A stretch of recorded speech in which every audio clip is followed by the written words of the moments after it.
Hello everyone. Welcome to the Research Data Management course run by NHR Global Health Research Center for Non-Communicable Diseases and Environmental Change. I'm Niveditha from the George Institute for Global Health, and I'll be leading this module on data quality. So in this module, we'll be discussing about the planning and implementation of data quality control measures in a research project. This module has 3 sessions. The first session is about introduction to data quality. The second session, I'll be sharing some tips to develop a data quality plan for any research project. And the third session is a live session where I will be sharing some practical aspects of data quality and also would like to hear from you, your experiences from your project. So there are 2 objectives of this session. The first objective is about defining data quality, and the second one is to identify risks to data quality. You must be familiar with this framework of what happens to the data across the cycle of a project. So in the initial planning stage, we plan about what data is required, where to collect it from, and how do we collect it. And all this would be instrumental in developing the data management plan.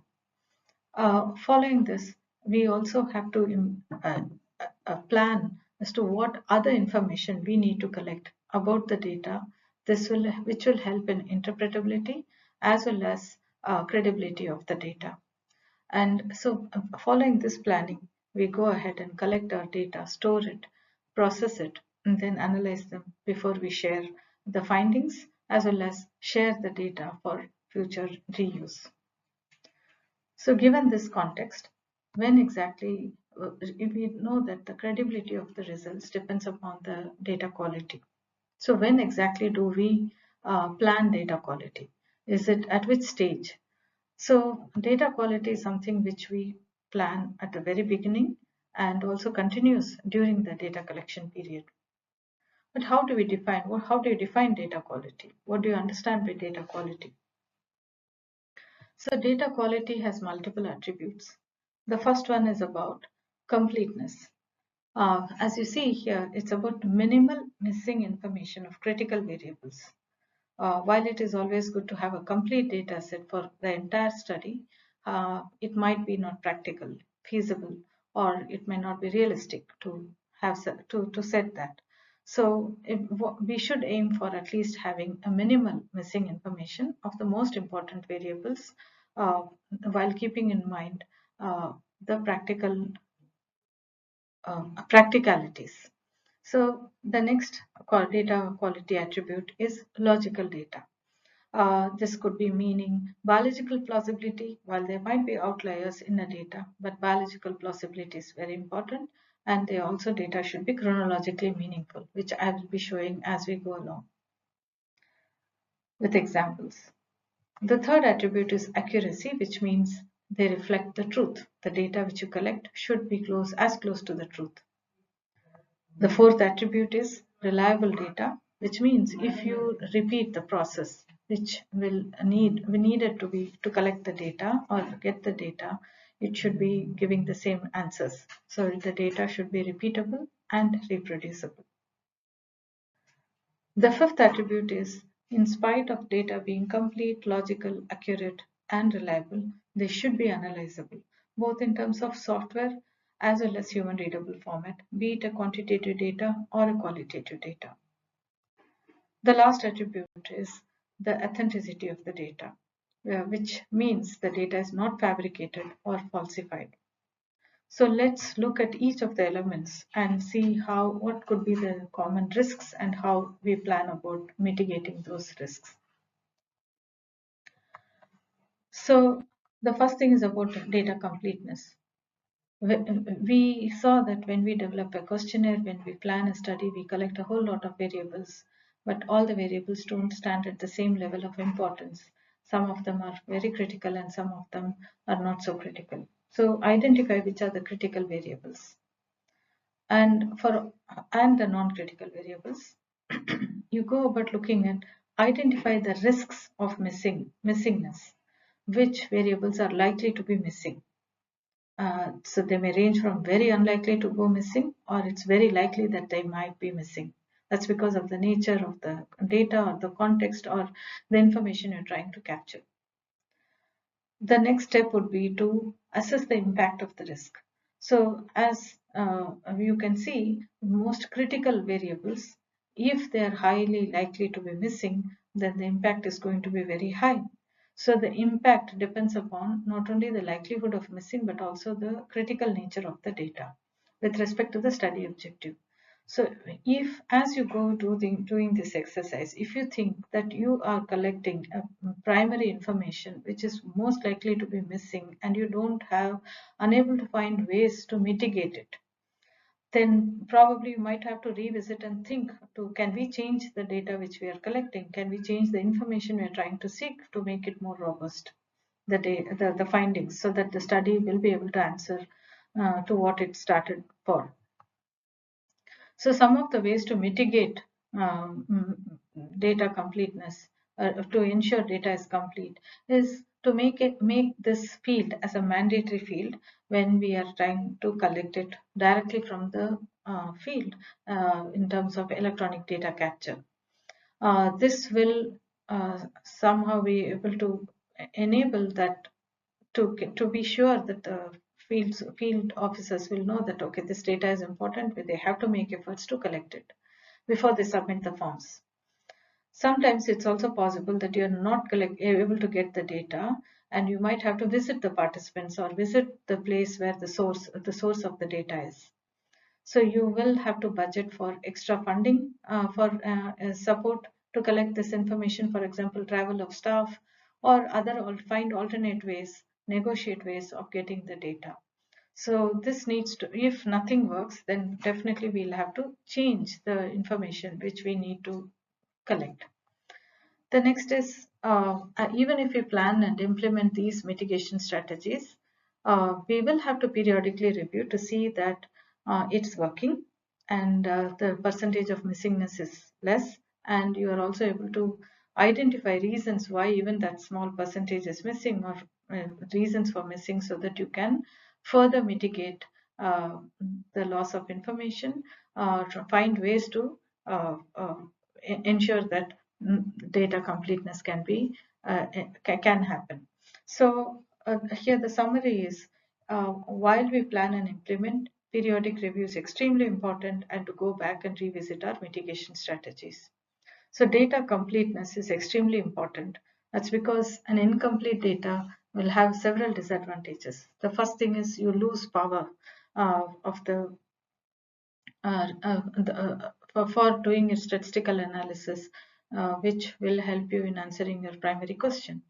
It will also change the type of participants ultimately who complete the study. Their profile might be a bit different from those who are lost, and this will reduce not only generalizability but also can lead to giving biased estimates, because people who are likely to be missing may also have likely to have different outcomes. And if this number is quite a significant proportion of your total sample, then it might lead to selection or attrition bias. Uh, while there are statistical methods to uh, impute the values or the data which is missing, but even those exercises come with a lot of assumptions.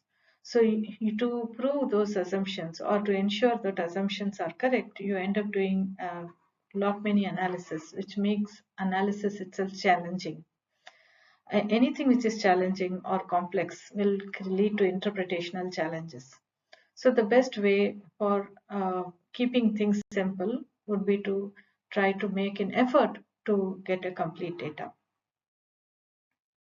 So this is about data completeness, and next we will move to logical data.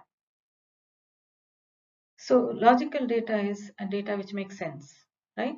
So training the data, having a good questionnaire is most important, but training the data collection staff is next important thing. Uh, if you are planning to collect data in electronic data capture system, or you're capturing in paper and entering it, digitizing it, then it is good to have if and then logic checks, so that at least at the entry time a transcription error does not happen. Sometimes just one method may not be helpful. You might have the best questionnaire, you might have trained your staff, you might have a wonderful electronic data capture with if and then logic checks. Still, you might want to do a multi-layered approach. So another approach is, after the data is entered and submitted, you can run post-entry checks to flag discrepancies.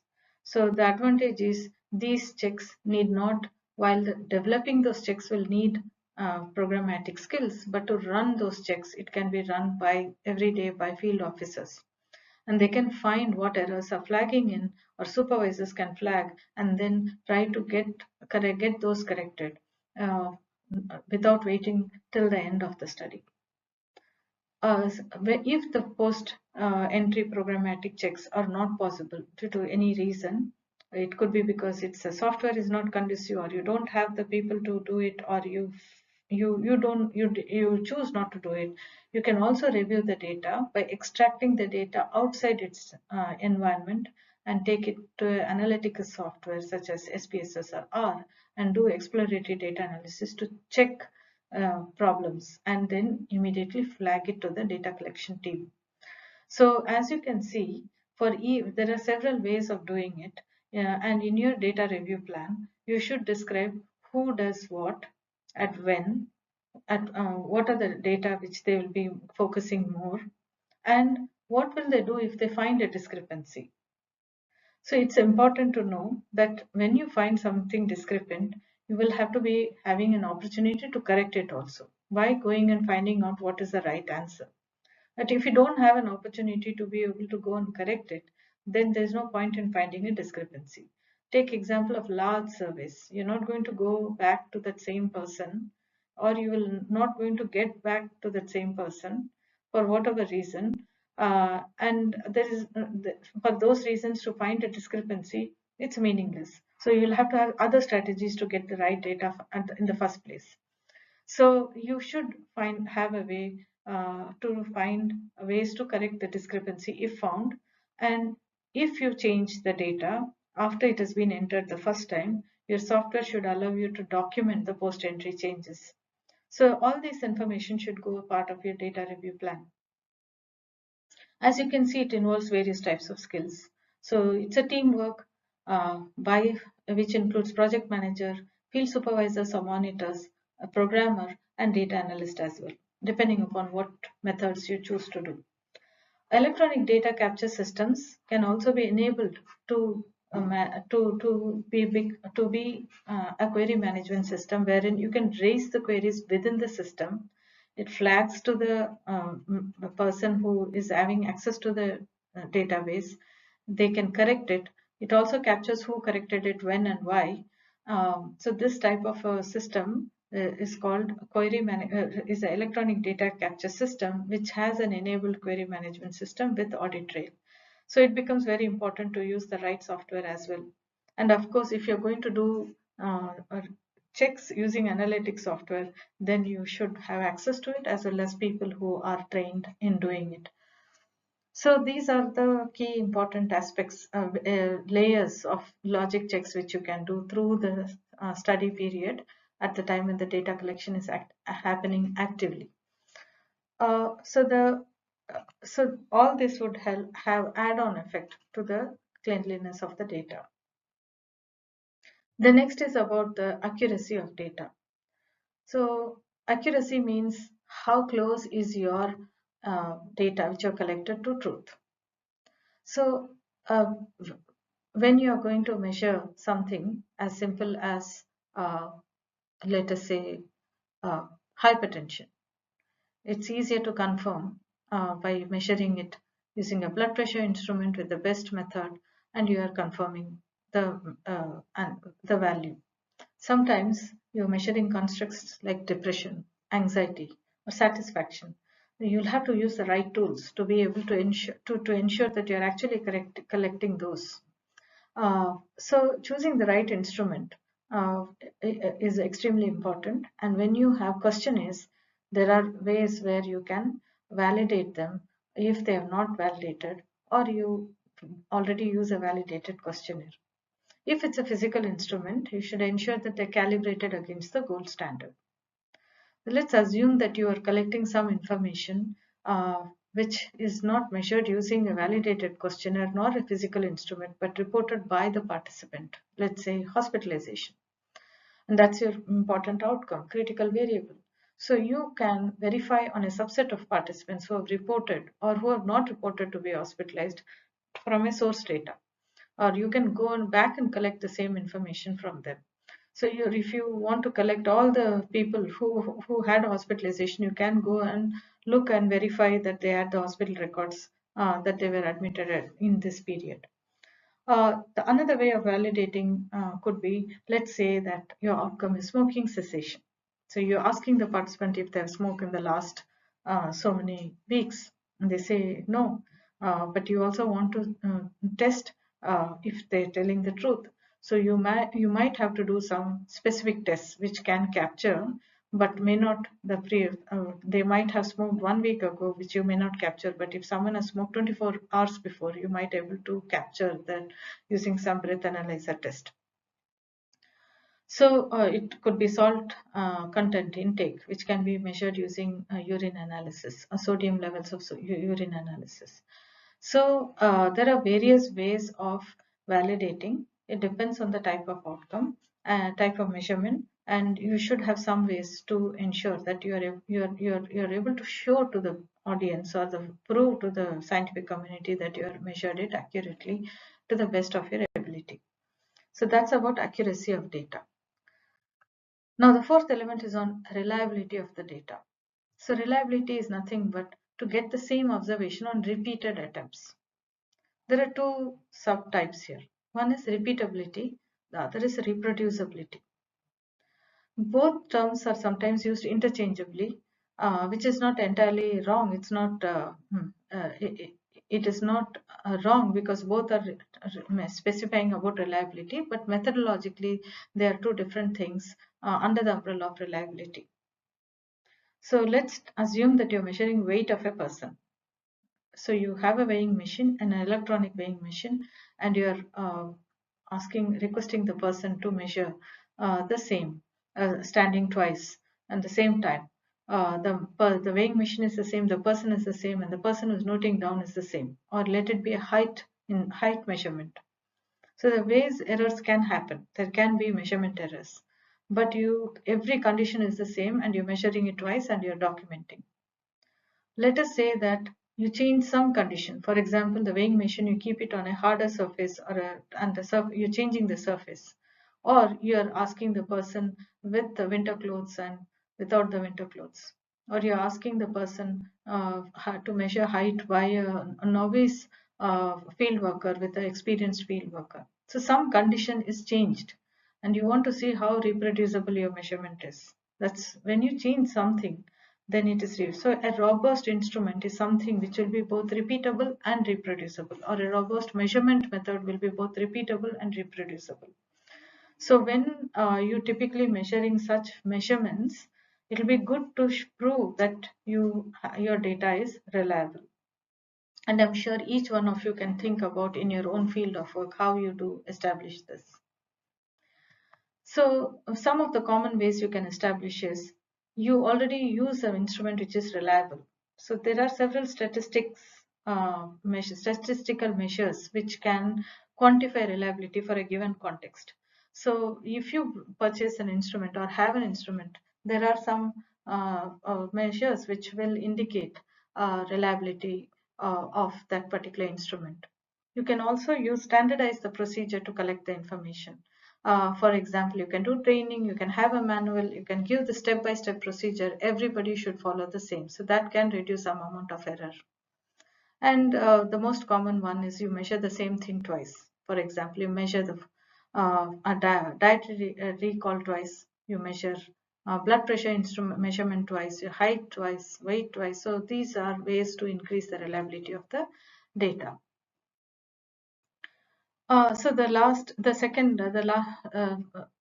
next construct is on analyzability of the data.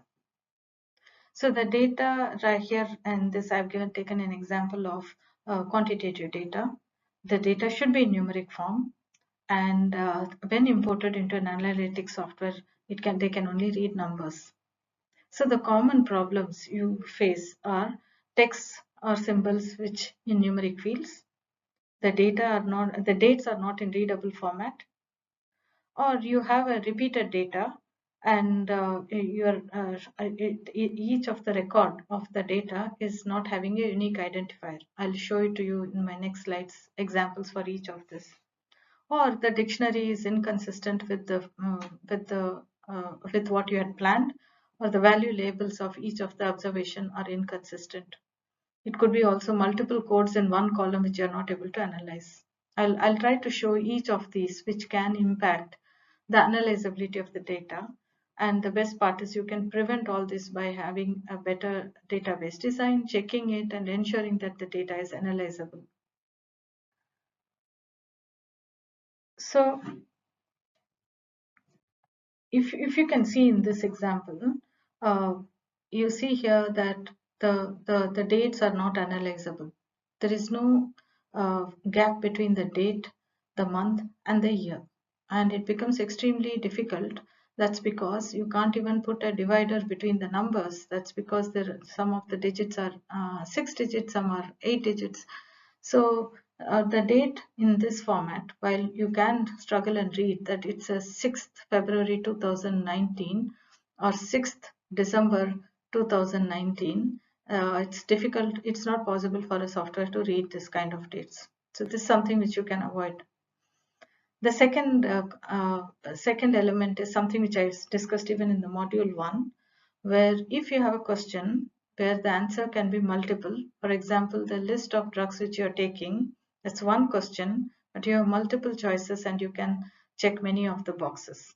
So if you have such a question, instead of making it as a single question and entertain multiple responses and get entered into the same cell for each responder, you have each of the category. For example, each drug becomes one column and you collect it as yes or no. So that will help you to make it analyzable, and this is something very frequently found because some of the softwares don't support multiple checkboxes to come in different columns, and this could be a challenge while analysis. Literally, these can't be analyzed. You will have to manually enter them again. So the next common error which we find is typically when you use Excel sheet as your data collection or data entry form. So you see there is no issue with the ID, but with the age you have not available as one of the entries. So this will make the entire column as non-analyzable. With respect to gender, it is fine to enter M and F because it's easy readable even without the codes that you know, okay, M is male and F is female. Or you might convert this into something like this. It's quite easy because it's all uniform. What if you enter like this, where the males, there are 3 types of males here and 3 types of females entered here, and it's not possible for you to recode them into numbers. So this will need some amount of cleaning. And similarly, smoking. You see in this, you have both the code as well as the label. While it's good and easy to look, because if you only had something like gender, you don't know one is male or two is female. You need to refer to the data dictionary. So many times people have this kind of an output, but it is not analyzable directly. It will need again processing. So the idea is, while you might end up cleaning it and ready for analysis, you should reduce the time required for data processing, and that will make it analyzable. Sometimes it is possible that data are not analyzable at all, so you need to reduce those risks. The next I was trying to show you is repeated measurements. So many of you are going to do repeated measurements, be it air quality, water salinity, blood pressure measurements, or some scores which you will collect multiple times over a period of time. So each person, for example, this person number 101 has contributed to several records, and the age is constant, which means everything was recorded at around the same time point, and it's the same person, so the gender remains the same. But here I don't have an answer where all the measurements are measured at the same time, where they measured it by different people. There's no information about it. So it is best to collect the time point when the measurement was made. So based on this entry, I can see that there are 3 time points where the data was measured. But if I'm asked which was the first measurement at that time point, I can't assume this, because if I reorder my data or filter my data, then this is gone. This order is gone. So we don't know. So that is the reason along with, if you have multiple recording per each time, it will be good to add the order in which the measurement was made. So this is a long format. That's because each row contributes to a unique observation. This can be easily converted into a wide format where each row contributes to one person, and the multiple records from the one person is entered into different columns. So some databases support only wide format as an output.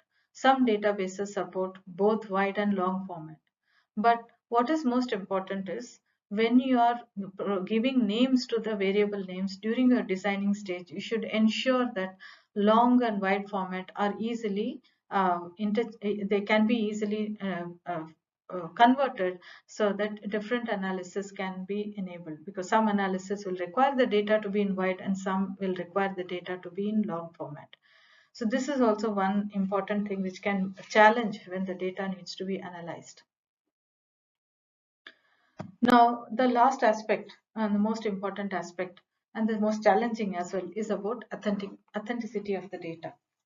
So authenticity can be affected by fabrication or falsification. Fabrication means the entire data is constructed from nowhere. So that is fabrication.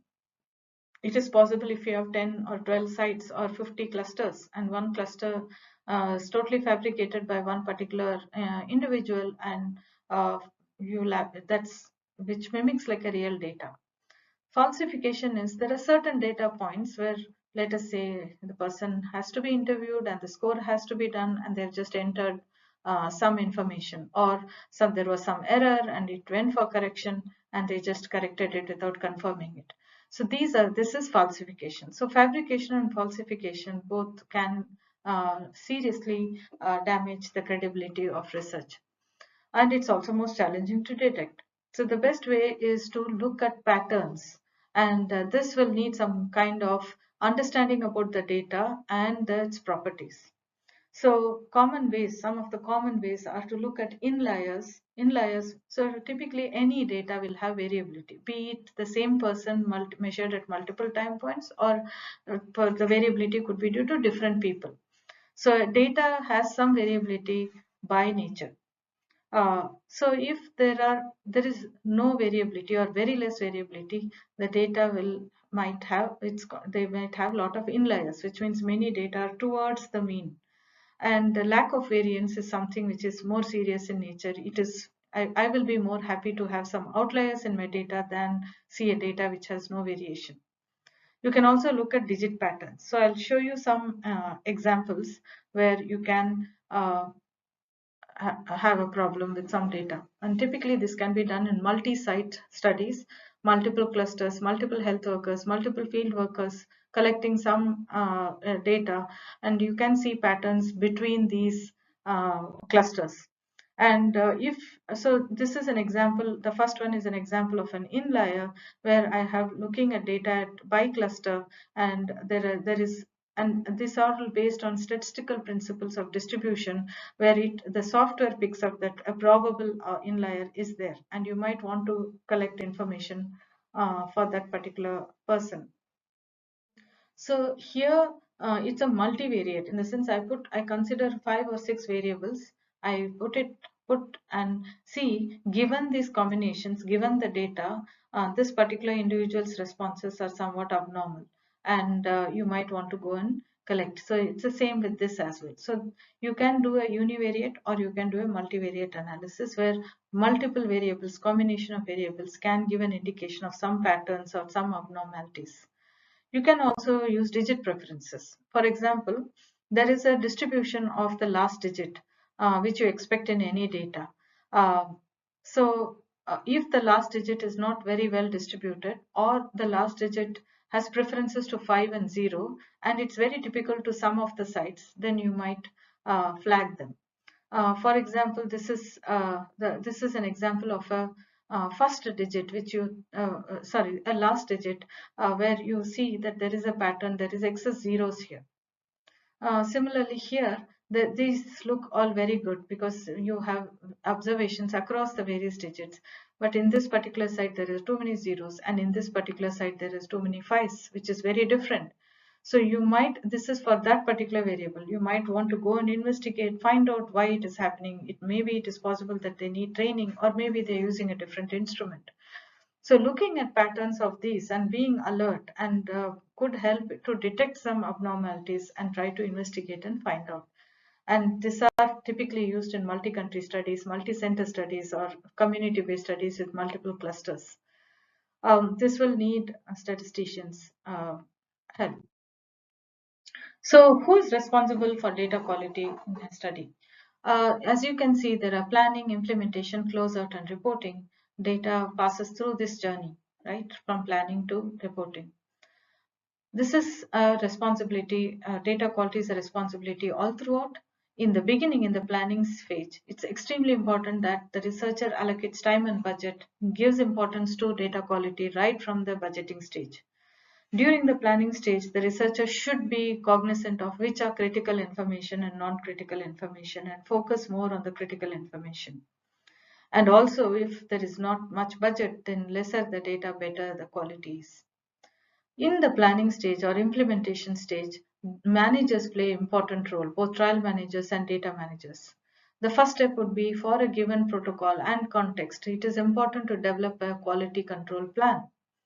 And this is what the next module session will be about, as to what are the areas you should think about when you're developing a quality plan. You should implement, but also learn from as you implement and revisit your plan. And giving a timely feedback to the team who is collecting the information becomes crucial. Even if you have a wonderful plan, you implement it, but you don't share your findings and act on it, it's not going to be very helpful.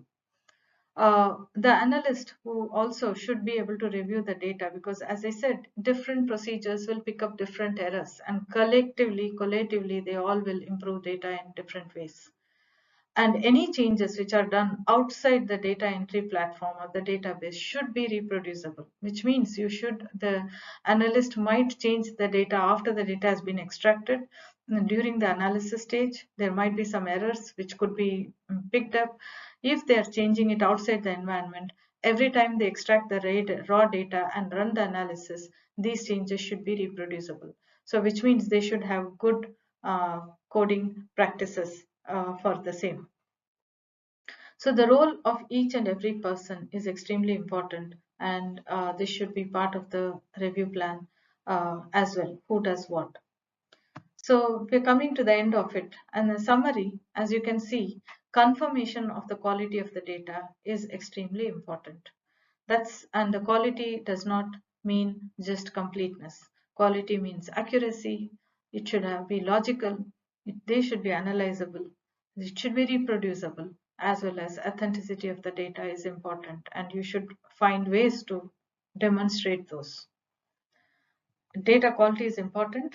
It's important for not just the credibility of researchers, but credibility of the organization and the research community as a whole. So given that in this session, you have looked at what is data quality and what could be the risks that can affect the data quality, you should now think about your own projects and develop a data review plan. And in the next session, I'll be taking you through a document which will help you to think through for your particular project. And in the live session, we'll go through the data management plan template as well. Thank you very much.